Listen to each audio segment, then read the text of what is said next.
Kaongea kidogo kabla kuingia kwa fomu. Watu wanatamani wajue chochote. Safi. Afadhali hata. Baba wa mimi. Shikamoo mama. Baba wa mimi. Shikamoo mama. Ongera kwa kuja. Ongera. Amina. Lote tu mmoja kabla kuingia kwa mheshimiwa. Mheshimiwa Sabaya, habari ya kwako? Tumepata ruhusa pale. Tumetoa ruhusa. Nashukuru sana. Yes. Mwambie mheshimiwa tuongee kidogo.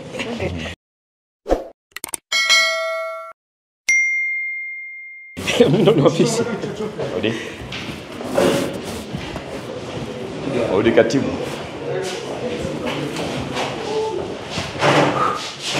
Katibu shikamoo mama. Salama.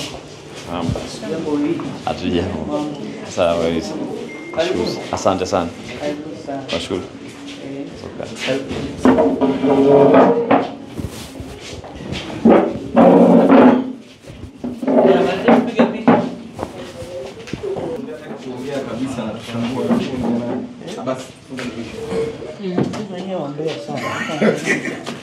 Mwambie mgombea azungumze.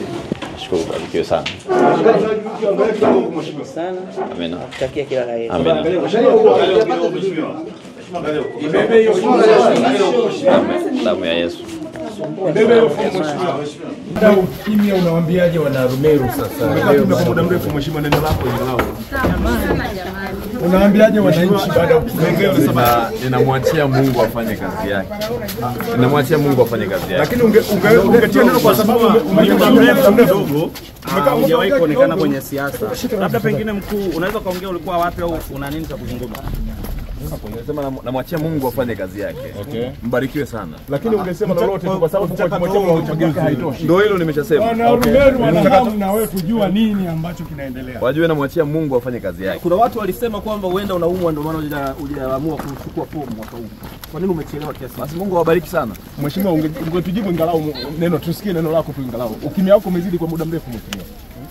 Mheshimiwa Sabaya, watu wanatamani kusikia neno moja kutoka kwako.